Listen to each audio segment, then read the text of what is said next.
ಅಹಮದಾಬಾದ್ನ ವಿಮಾನ ದುರಂತ ಘನಘೋರ. ಅರಬ್ಬಿ ಸಮುದ್ರ ದಾಟಿ ಹಾರಬೇಕಿದ್ದಂಥ ವಿಮಾನ ಕಟ್ಟಡಕ್ಕೆ ನುಗ್ಗಿ ಬೆಂಕಿಯುಂಡೆಯಾಗಿ ಜ್ವಲಿಸಿದೆ.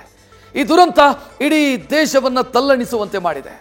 ಕೇಂದ್ರ ಸರ್ಕಾರ ದುರಂತಕ್ಕೆ ಕಾರಣ ಹುಡುಕ್ತಾ ಇದೆ. 2 ಬ್ಲ್ಯಾಕ್ ಬಾಕ್ಸ್ ಪತ್ತೆಯಾಗಿದ್ದು ಸತ್ಯ ಸಂಗತಿ ಕುತೂಹಲ ಮೂಡಿಸಿದೆ. ಇತ್ತ ಸಾವಿನ ಸಂಖ್ಯೆ ಏರ್ತಾನೆ ಇದ್ದು ಮೃತರ ಗುರುತು ಪತ್ತೆ ಹಚ್ಚೋ ಕಾರ್ಯ ಭರದಿಂದ ಸಾಗಿದೆ.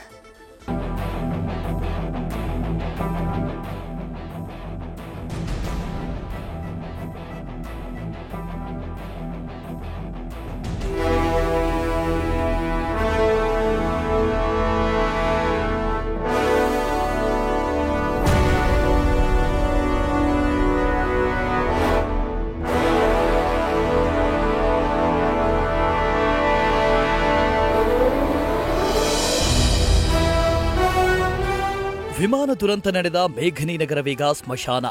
ಒಂದೊಂದು ದೃಶ್ಯಗಳು ಭೀಕರತೆಗೆ ಸಾಕ್ಷಿ ಹೇಳ್ತಿವೆ.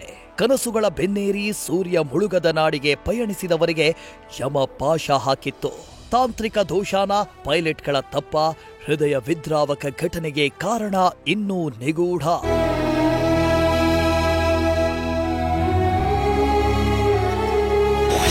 ಅಹಮದಾಬಾದ್ನಲ್ಲಿ ವಿಮಾನ ದುರಂತಕ್ಕೇನು ಕಾರಣ? ಕೇಂದ್ರ ಗೃಹ ಇಲಾಖೆ ಕಾರ್ಯದರ್ಶಿ ನೇತೃತ್ವದಲ್ಲಿ ತನಿಖೆ.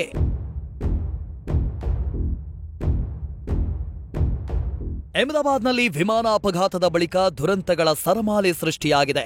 ಆಗಸದಲ್ಲಿ ಅಟ್ಟಹಾಸಗೈದ ವಿಧಿ ಶವಗಳ ರಾಶಿ ಹಾಕಿದೆ. ಪ್ರಕರಣವನ್ನ ಗಂಭೀರವಾಗಿ ಪರಿಗಣಿಸಿರುವ ಕೇಂದ್ರ ಸರ್ಕಾರ ತನಿಖೆಗಾಗಿ ಉನ್ನತ ಮಟ್ಟದ ಸಮಿತಿ ರಚಿಸಿದೆ. ಕೇಂದ್ರ ಗೃಹ ಇಲಾಖೆ ಕಾರ್ಯದರ್ಶಿ ಗೋವಿಂದ ಮೋಹನ್ ನೇತೃತ್ವದಲ್ಲಿ ತನಿಖೆ ಸಾಗಿದೆ.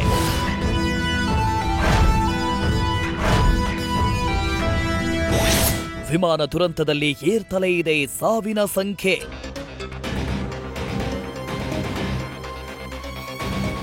ಏರ್ ಇಂಡಿಯಾ ವಿಮಾನ ದುರಂತ ಸ್ಥಳದಲ್ಲಿ ಮತ್ತೊಂದು ಶವ ಪತ್ತೆಯಾಗಿದ್ದು ಸಾವಿನ ಸಂಖ್ಯೆ 275ಕ್ಕೆ ಏರಿಕೆಯಾಗಿದೆ.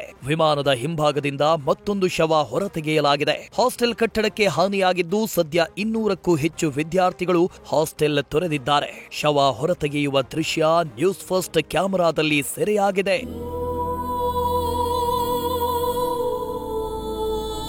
ಇನ್ನು ಏರ್ ಇಂಡಿಯಾ ವಿಮಾನ ಅಪ್ಪಳಿಸಿದ ಪರಿಣಾಮ ಮೆಡಿಕಲ್ ಹಾಸ್ಟೆಲ್ ಸಂಪೂರ್ಣ ಹಾನಿಯಾಗಿದ್ದು ಬಿಜೆ ಮೆಡಿಕಲ್ ಕಾಲೇಜಿನ ಎಂಬಿಬಿಎಸ್ ಪರೀಕ್ಷೆ ಮುಂದೂಡಲಾಗಿದೆ. ಜೊತೆಗೆ ವಿದ್ಯಾರ್ಥಿಗಳ ಬೇಸಿಗೆ ರಜೆ ಕೂಡ ಮುಂದೂಡಲಾಗಿದೆ. ಮೊದಲ 2ನೇ ವರ್ಷದ ಇಂಟರ್ನಲ್ ಪರೀಕ್ಷೆಯು ಪೋಸ್ಟ್ಪೋನ್ ಆಗಿದೆ.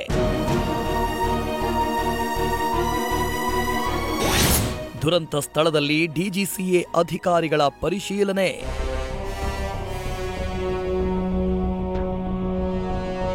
ಈ ಮಧ್ಯೆ ಸ್ಥಳದಲ್ಲಿ DGCA, NSG, NDRF, Indian air force, FSL, ಅಗ್ನಿಶಾಮಕ ದಳ ಹಾಗೂ ಸಿಐಎಸ್ಎಫ್ ಟೀಮ್ ಪರಿಶೀಲನೆ ನಡೆಸಿ ಮಹತ್ವದ ಮಾಹಿತಿಗಳನ್ನ ಕಲೆ ಹಾಕಿವೆ. ಇನ್ನು ಶೋಧ ನಡೆಸುವ ವೇಳೆ ಮೃತರ ಮೊಬೈಲ್ಗಳು, ಪರ್ಸ್ಗಳು, ಚಿನ್ನಾಭರಣಗಳು ಸೇರಿದಂತೆ ವಿಮಾನದ 2ನೇ ಬ್ಲ್ಯಾಕ್ ಬಾಕ್ಸ್ ಕೂಡ ಪತ್ತೆ.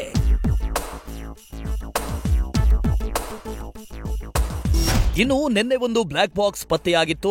ಇವತ್ತು 2ನೇ ಬ್ಲ್ಯಾಕ್ ಬಾಕ್ಸ್ ಕೂಡ ಪತ್ತೆಯಾಗಿದೆ. ಸದ್ಯ 2 ಬ್ಲ್ಯಾಕ್ ಬಾಕ್ಸ್ ಗಳನ್ನ ವಶಕ್ಕೆ ಪಡೆದು ಡಿಜಿಸಿಎ ಅಧಿಕಾರಿಗಳು ತನಿಖೆ ನಡೆಸುತ್ತಿದ್ದಾರೆ. 2 ಬ್ಲ್ಯಾಕ್ ಬಾಕ್ಸ್ ಗಳ ಪರಿಶೀಲನೆಯ ಬಳಿಕ ದುರಂತಕ್ಕೆ ನಿಖರ ಕಾರಣ ಏನು ಅನ್ನೋದು ಬಯಲಾಗಲಿದೆ.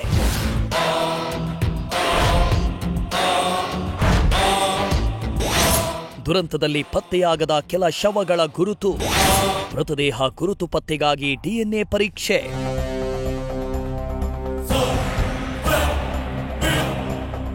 ದುರಂತದಲ್ಲಿ ಸಾವನ್ನಪ್ಪಿದ ಅಷ್ಟೂ ಜನರ ದೇಹ ಸುಟ್ಟು ಕರಕಲಾಗಿದೆ. ಕೆಲ ಮೃತದೇಹಗಳನ್ನ ಪತ್ತೆ ಹಚ್ಚಲಾಗಿದ್ರು ಇನ್ನು ಕೆಲವು ಮೃತದೇಹಗಳ ಗುರುತು ಪತ್ತೆಯಾಗಿಲ್ಲ. ಹೀಗಾಗಿ ವೈದ್ಯರು ಡಿಎನ್ಎ ಪರೀಕ್ಷೆ ಮೊರೆ ಹೋಗಿದ್ದಾರೆ. ಮೃತರ ಸಂಬಂಧಿಕರ ರಕ್ತ, ಕೂದಲು ಸೇರಿ ಡಿಎನ್ಎ ಸ್ಯಾಂಪಲ್ಸ್ ಪಡೆಯಲಾಗಿದ್ದು ಡಿಎನ್ಎ ಟೆಸ್ಟ್ ಜೊತೆಗೆ ಡೆಂಟಲ್ ಫೋರೆನ್ಸಿಕ್ ಪರೀಕ್ಷೆ ನಡೆಯಲಿದೆ.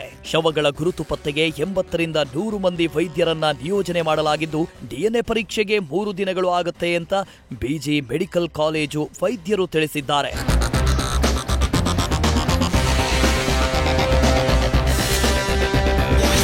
ವಿಮಾನ ದುರಂತದ ನಷ್ಟಕ್ಕೆ 2400 ಕೋಟಿ ವಿಮೆ.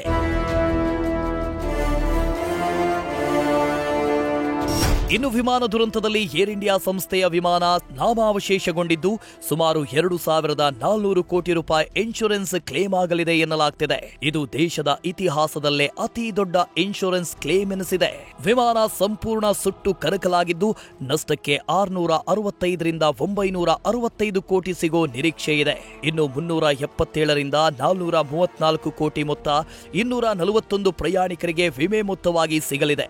ಇನ್ನು ಹಾಸ್ಟೆಲ್ನಲ್ಲಿ ಸಾವನ್ನಪ್ಪಿದ್ದ ವಿದ್ಯಾರ್ಥಿಗಳಿಗೂ ಪರಿಹಾರದ ಜೊತೆಗೆ ಥರ್ಡ್ ಪಾರ್ಟಿ ಇನ್ಶೂರೆನ್ಸ್ ಹಣವೂ ಸಹ ಕ್ಲೇಮ್ ಆಗಲಿದೆ.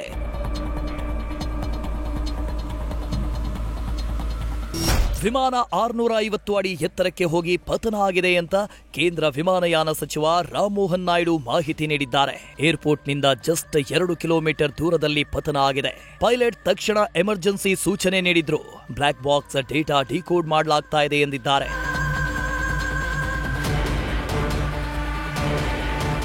ಇತ್ತ ಮಾಜಿ ಸಿಎಂ ವಿಜಯ್ ರೂಪಾಣಿ ಅಂತ್ಯಕ್ರಿಯೆಗೆ ಸಕಲ ಸಿದ್ಧತೆ ನಡೀತಾ ಇದೆ. ಲಂಡನ್ನಿಂದ ಪತ್ನಿ ಮಕ್ಕಳು ಆಗಮಿಸಿದ್ದು ಶವದ ಗುರುತು ಪತ್ತೆಯ ಬಳಿಕ ರಾಜ್ಕೋಟ್ನಲ್ಲಿ ಅಂತ್ಯಕ್ರಿಯೆ ನಿರ್ಧರಿಸಲಾಗಿದೆ.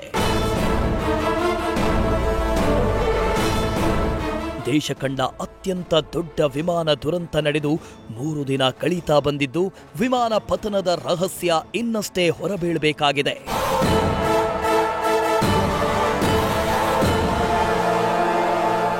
ಕ್ಯಾಮರಾಮನ್ ಅವಿರಾಜ್ ಜೊತೆ Chandramohan, news first, Ahmedabad. News first ನಿರ್ಭೀತಿಯಿಂದ ನಿಮ್ಮ ಪರವಾಗಿ.